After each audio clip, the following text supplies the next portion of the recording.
بسم اللہ الرحمن الرحیم۔ معزز سامعین اکرام،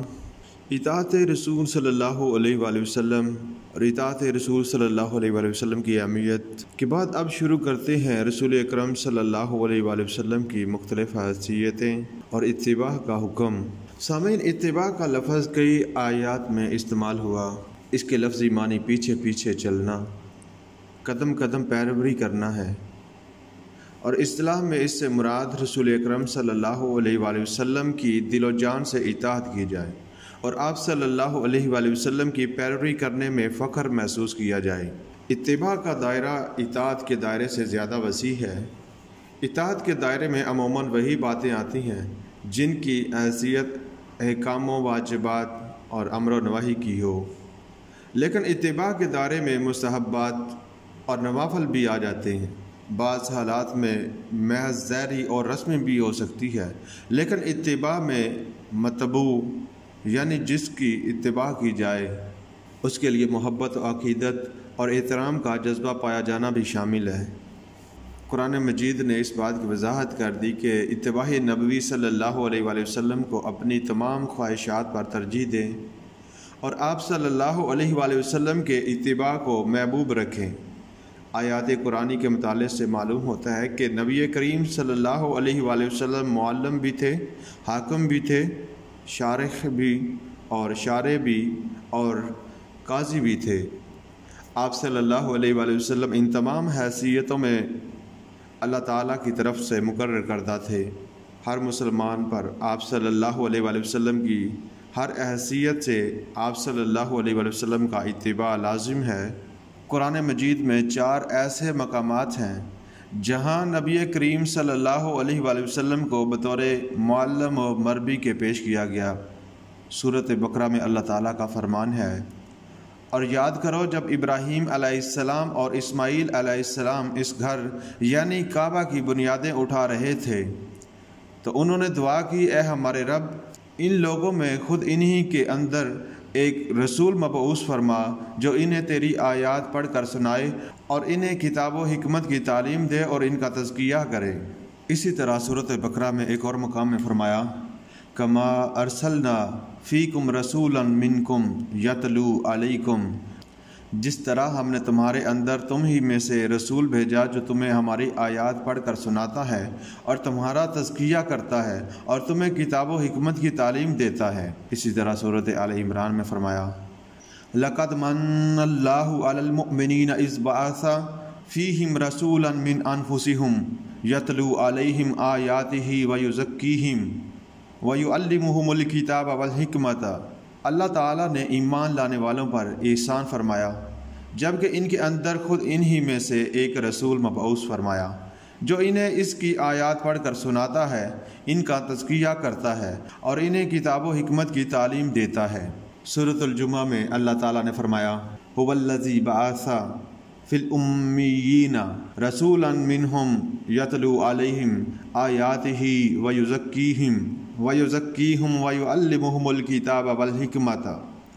وہی ہے جس نے ناخواندہ لوگوں میں سے ایک رسول بھیجا جو انہیں اللہ تعالیٰ کی آیات پڑھ پڑھ کر سناتا ہے، انہیں پاک کرتا ہے اور انہیں کتاب و حکمت کی باتیں سکھاتا ہے۔ ان چاروں آیات میں جو بات مشترک نظر آتی ہے وہ یہ ہے کہ اللہ تعالیٰ نے اپنے رسول صلی اللہ علیہ وآلہ وسلم کو صرف قرآن کی آیات سنانے کے لیے نہیں بھیجا، بلکہ اس کے ساتھ بعثت کے 3 اور مقاصد بھی تھے۔ لوگوں کو آپ صلی اللہ علیہ وآلہ وسلم کتاب کی تعلیم دیں، اس کتاب کے احکام و ہدایات کے مطابق لوگوں کو کام کرنے کی حکمت سکھائیں، اپنی تربیت سے ان لوگوں کی انفرادی اور اجتماعی خرابیوں کو دور کریں۔ اتباع رسول صلی اللہ علیہ وآلہ وسلم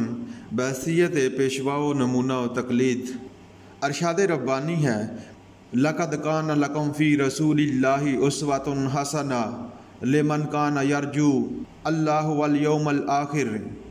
تمہارے لیے اللہ کے رسول میں بہترین نمونہ تقلید موجود ہے، ہر اس شخص کے لیے جو اللہ تعالیٰ اور یوم آخرت کی امید رکھتا ہے۔ اس آیات مبارکہ سے معلوم ہوتا ہے کہ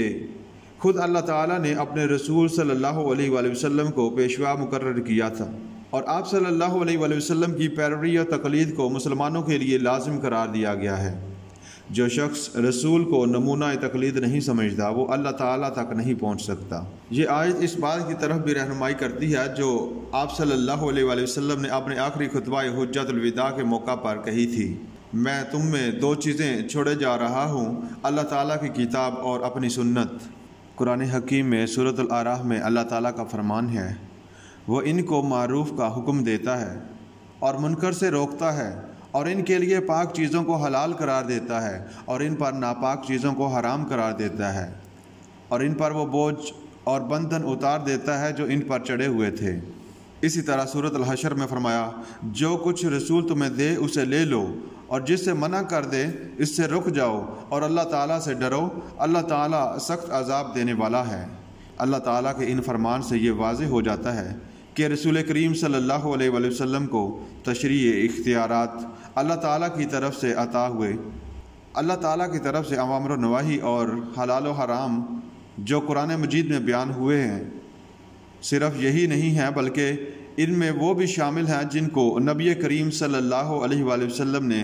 حلال یا حرام قرار دیا۔ حضور اکرم صلی اللہ علیہ وآلہ وسلم نے جو بھی حکم دیا یا جس کام یا جس چیز سے منع کیا وہ سب بھی اللہ تعالیٰ کے دیے ہوئے اختیارات ہیں، اور اس لیے وہ بھی قانون خداوندی کا حصہ ہیں۔ یہاں یہ بات واضح ہو جاتی ہے کہ مومنوں کے ایمان کی تکمیل اسی صورت میں ہو سکتی ہے کہ وہ ہر اس چیز سے منع ہو جائیں جس سے رسول اکرم صلی اللہ علیہ وآلہ وسلم نے پرہیز کیا یا انہیں اس کے کرنے سے منع فرمایا، اور ہر اس چیز کو اپنائیں جس کو کرنے کا حکم محمد رسول اللہ صلی اللہ علیہ وآلہ وسلم نے دیا۔ اتباع رسول صلی اللہ علیہ وآلہ وسلم بحیثیت قاضی و منصف۔ قرآن مجید میں بکثرت مقامات پر اللہ تعالیٰ نے اس امر کی تصریح فرمائی کہ اس نے نبی کریم صلی اللہ علیہ وآلہ وسلم کو قاضی مقرر کیا ہے۔ سورۃ النساء میں اللہ تعالیٰ کا فرمان ہے، انا انزلنا الیک الکتاب بالحق لتحکم بین الناس بما اراک اللہ۔ اے نبی، ہم نے تمہاری طرف حق کے ساتھ کتاب نازل کی ہے تاکہ لوگوں کے درمیان تم فیصلے کرو جیسا کہ اللہ تعالیٰ تمہیں دکھائے۔ سورۃ النور میں اللہ تعالیٰ کا فرمان ہے، مسلمانوں کا قول جب انہیں کسی مقدمہ میں اللہ تعالیٰ اور اس کے رسول صلی اللہ علیہ وآلہ وسلم کی طرف بلایا جاتا ہے تاکہ ان کے درمیان فیصلہ کر دیں، یہ ہے کہ وہ کہتے ہیں کہ ہم نے سن لیا اور ہم نے مان لیا۔ پس اے نبی، تیرے رب کی قسم، وہ ہرگز مومن نہ ہوں گے جب تک کہ وہ تجھے اپنے جھگڑوں میں فیصلہ کرنے والا نہ مان لیں، پھر تو جو فیصلہ کرے اس کی طرف سے اپنے دل میں کوئی تنگی محسوس نہ کریں بلکہ اسے بصر و چشم قبول کر لیں۔ اللہ تعالیٰ کے ان فرمان سے واضح ہو جاتا ہے کہ اللہ تعالیٰ کا رسول جب کوئی فیصلہ کرے تو مسلمان رسول کے حکم کے آگے ظاہر و باطن میں راضی ہوں، خواہ خواہش نفس کے موافق ہو یا اس کے مخالف، اور وہ یہ یقین رکھیں کہ جو کچھ رسول اللہ نے حکم دیا وہ سب سے زیادہ حق ہے، اس کے بعد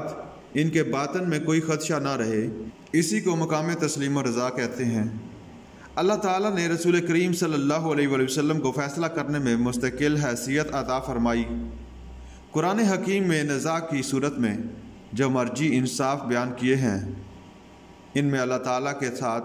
خاتم النبیین کا ذکر بھی موجود ہے۔ ان دونوں مرجی سے منہ موڑنا منافقت ہے، اور جو شخص رسول کریم صلی اللہ علیہ وسلم کو بطور جج تسلیم نہیں کرتا یا آپ صلی اللہ علیہ وآلہ وسلم کے فیصلے سے ملال محسوس کرتا ہے، اس کا ایمان ہی باقی نہیں رہتا۔ دنیا میں کسی حاکم یا منصف عدالت کو یہ حیثیت حاصل نہیں کہ اس کے فیصلے سے ذرا سا انحراف کرنا بھی گمراہی کا سبب بن جائے۔ یہ شان صرف رسول مقبول صلی اللہ علیہ وآلہ وسلم کی ہے کہ فیصلے سے اگر ذرا سی بھی تنگی محسوس کی جائے تو ایمان میں خلل آ جاتا ہے۔ اتباع رسول صلی اللہ علیہ وآلہ وسلم بحیثیت حاکم و فرمانروا۔ قرآن مجید میں اللہ تعالیٰ کا فرمان ہے، اے لوگو جو ایمان لائے ہو، اطاعت کرو اللہ تعالیٰ کی اور اطاعت کرو رسول مقبول صلی اللہ علیہ وآلہ وسلم کی اور ان لوگوں کی جو تم میں سے اول الامر ہیں۔ پھر اگر تمہارے درمیان جھگڑا ہو جائے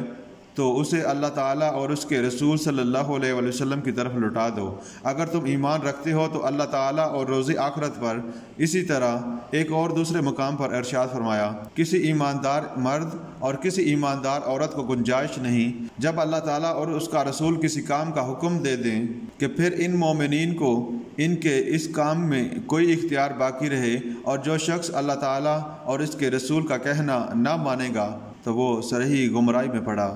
اللہ تعالیٰ کے ان فرامین سے واضح بتا دیا گیا ہے کہ رسول کریم صلی اللہ علیہ وآلہ وسلم کوئی ایسے فرمانروا نہیں جو خود اپنی قائم کردہ ریاست کے سربراہ بن گئے ہوں یا جسے لوگوں نے منتخب کر کے سربراہ بنا دیا ہو، بلکہ اللہ تعالیٰ کی طرف سے مقرر کردہ حاکم ہے۔ آپ صلی اللہ علیہ وآلہ وسلم کی اطاعت نہ کرنے کے معنی اللہ تعالیٰ کی نافرمانی ہے، اور اس کا نتیجہ یہ ہے کہ اطاعت نہ کرنے والے کا کوئی بھی عمل اللہ تعالیٰ کے ہاں مقبول نہ ہوگا۔ پہلی آیات کریمہ میں 3 اطاعتوں کا ذکر کیا گیا۔ سب سے پہلے اللہ تعالیٰ کی اطاعت، اس کے بعد رسول کریم صلی اللہ علیہ وآلہ وسلم کی اطاعت، پھر اول الامر کی اطاعت۔ اس سے پہلی بات تو یہ ثابت ہوئی کہ رسول کریم صلی اللہ علیہ وآلہ وسلم اول الامر میں شامل نہیں، بلکہ اس سے الگ اور بالا تر ہیں، اور آپ صلی اللہ علیہ وآلہ وسلم کا درجہ اللہ تعالیٰ کے بعد دوسرے نمبر پر ہے۔ دوسری بات جو اس آیت سے معلوم ہوتی ہے کہ اول الامر سے نزاع یعنی جھگڑا ہو سکتا ہے، مگر رسول کریم صلی اللہ علیہ وآلہ وسلم سے نہیں۔ تیسری بات یہ معلوم ہوتی ہے کہ جھگڑوں میں فیصلوں کے لیے